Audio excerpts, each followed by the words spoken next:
Imagine a single piece of parchment locked away in the archives of the Vatican. This document, brittle with age, tells a story of a miracle. The first Christian emperor, Constantine the Great, cured of leprosy by the Pope. And in gratitude, it claims Constantine gave away an entire empire. Not just a palace, not just a city, but the entire Western Roman Empire. Italy, France, Spain, all of it, handing it over to the Pope in Rome to rule as a king. For over 700 years, this one document was used to justify the power of popes over kings, to depose emperors, to claim ownership of entire countries, and to build the foundations of medieval Europe. There is only one problem. It was all a lie. This isn't a conspiracy theory. This is the story of the Constitutum Constantini, the donation of Constantine, and it is, without question, the single most audacious, most successful, and most consequential forgery in human history. To understand the lie, you have to understand the world of desperation it was born into. It's the 8th century, around 750 A.D. The glory of ancient Rome is a distant memory. The city is a shadow of its former self. The Pope is in a desperate position. The barbarian Lombards are pressing down from the north of Italy, threatening to conquer Rome itself. The Pope is technically a subject of the Byzantine emperor in faraway Constantinople, but that emperor is a liability. The Byzantines are locked in a furious theological debate over icons, the iconoclast controversy. And the Pope has defied the emperor's order to destroy all sacred images. The emperor is furious, unable to send troops to help, and might even be plotting against the Pope himself. The Pope is isolated. He is spiritually powerful, but politically and militarily he is weak, surrounded by enemies. He needs a protector. He needs an ally. He needs a weapon. And so, from the chaos of this desperate age, a document appears. A document that changes the course of history. It's written in the name of Emperor Constantine the Great from over 400 years earlier, and it tells a story so perfect, so powerful, it had to be true. The document paints a cinematic scene. Constantine, the story goes, was a pagan, struck down by a horrifying, incurable leprosy. His pagan priests offered him a grotesque cure. He must bathe in the warm blood of slaughtered infants. But as the wailing mothers brought their children, Constantine was struck by pity. He recoiled, declaring it better to die a leper than to commit such an act of cruelty. He sent the mothers and children away with gifts. That very night, as he slept, Saints Peter and Paul appeared to him in a dream. They praised his compassion. They told him to seek out a holy man named Sylvester, a Christian bishop hiding from persecution in the caves of Mount Soracte outside the city. Constantine, his body still covered in sores, sends his soldiers to find this man. Sylvester is brought before the emperor. "Do you know these men?" Constantine asks, holding up an image of Peter and Paul. "They are your apostles," Sylvester replies. Sylvester instructs Constantine in the Christian faith. And then, as the emperor is baptized, a miracle happens. The water washes away his sins, and with it, the leprosy vanishes. His skin is made clean. Constantine is reborn, body and soul. Overwhelmed with gratitude, Constantine declares that the Christian God is the one true God, and he makes a decision that will echo for 1,000 years. He declares that it is not fitting for an earthly emperor to hold power in the same city where God has established the head of the Christian religion. So, in this document, he donates it all. He gives Pope Sylvester and all his successors supremacy over the other 4 great patriarchates: Antioch, Jerusalem, Alexandria, and Constantinople, the imperial Lateran palace, all the imperial insignia of the West, the diadem, the purple cloak, the scarlet tunic, the imperial scepter, and even the white horse, the Phrygium, a pointed imperial cap, and the imperial bodyguards, and the bombshell, all the provinces, places, and districts of the city of Rome and Italy, and of the regions of the West. The document concludes by stating that Constantine then transferred his empire and his capital to the east, to a new city he would build, Constantinople, leaving the entire West for the Pope to rule as a spiritual and temporal king. It was the ultimate justification. The Pope wasn't seizing power from anyone. He was simply reclaiming the gift that the first Christian emperor had humbly given him 4 centuries earlier. And oh, how this document was used. Its first likely use was in 754 A.D., when Pope Stephen II crossed the Alps to meet the King of the Franks, Pepin the Short. The Pope, possibly carrying this very document, begged for help against the Lombards. He didn't just ask for help as a victim. He asked for it as the rightful ruler of Italy. Pepin, a pious and ambitious king, agreed. He crushed the Lombards and gave the lands of central Italy to the Pope. This was the donation of Pepin, and it carved out the Papal States, a kingdom ruled by the Pope that would last for over 100 years. The document's power only grew.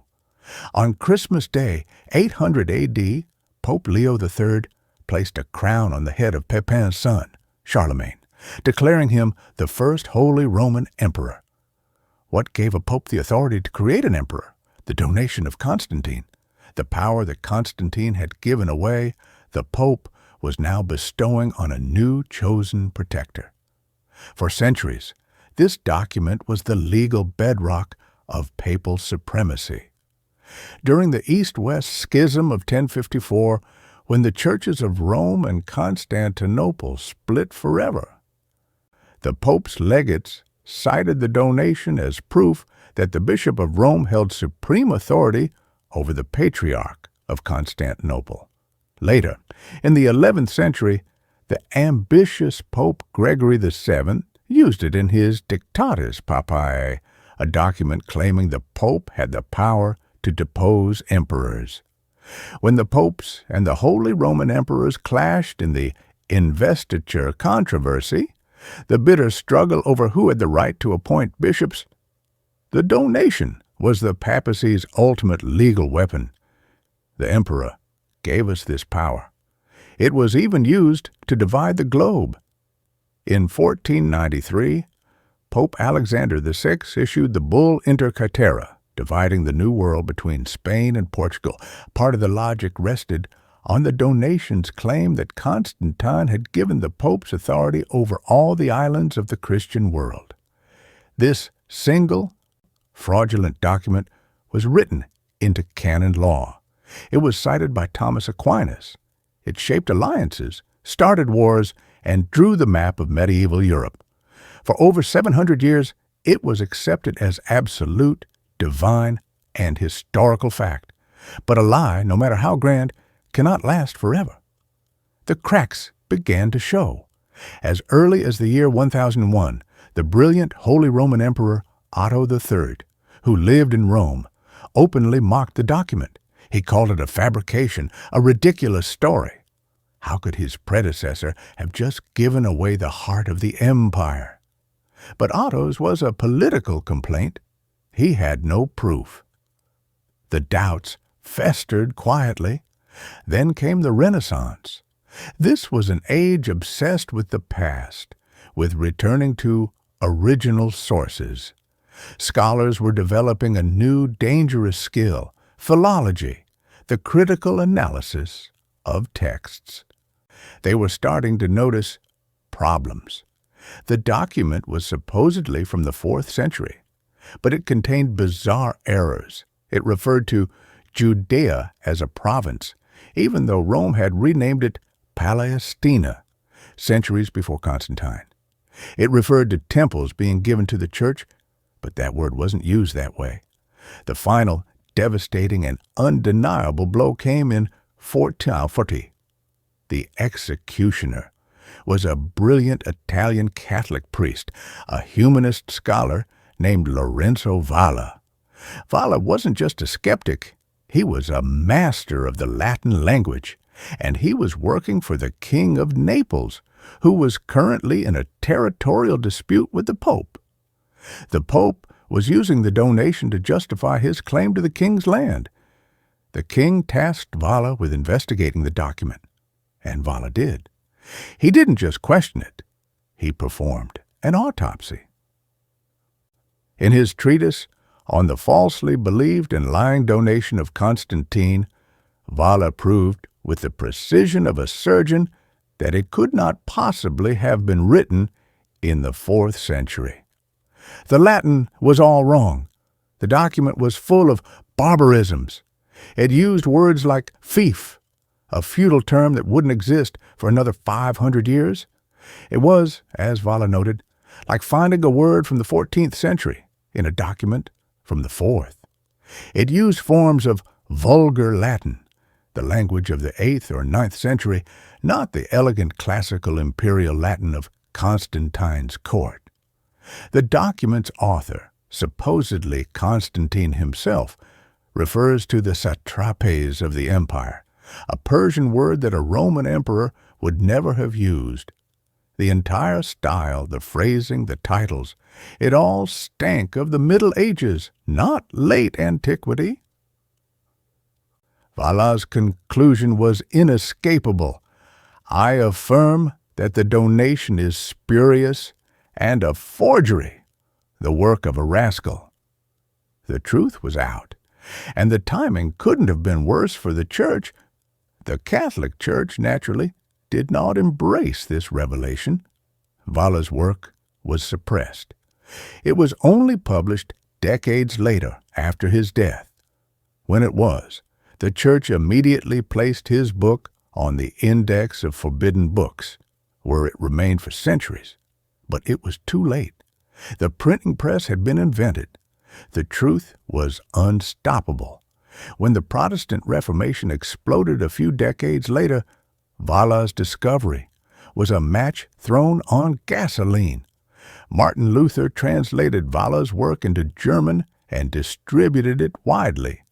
For the Reformers, this was the ultimate proof. The papacy's claim to temporal, kingly power wasn't just theologically wrong. It was built on a deliberate, ancient, and spectacular lie. Luther called it a gross, clumsy, and stupid lie from the depths of hell. The forgery that had built the papacy's power in the Middle Ages now became the weapon that threatened to tear it apart. The Catholic Church retreated into a long, strategic silence. It quietly stopped citing the document in its official arguments. But it never formally admitted the truth for centuries. Only in the 19th century did its own historians and scholars universally and publicly concede the obvious. The donation of Constantine was a complete fake, likely created in the 8th century, perhaps even under the orders of a pope himself, to secure that world-changing alliance with the Franks. The forgery had served its purpose. It had created a reality. The papal states, which the donation created, existed for over 1,000 years, only disappearing in 1870. The political power it proved was real for centuries, shaping the destiny of nations. The donation of Constantine is a story about a lie that became true. It was a piece of propaganda so effective that it built a kingdom. It was a fake-it-till-you-make-it move on a geopolitical scale. It raises a question that haunts us to this day. What is history? Is it the truth of what actually happened, or is it the story that we agree to believe. And it forces us to look at the world around us, at the institutions, the borders, and the powers that we accept as permanent and true, and ask, how many of them are built on a story? How many are built on a lie? And how many are just waiting for their own Lorenzo Valla to expose them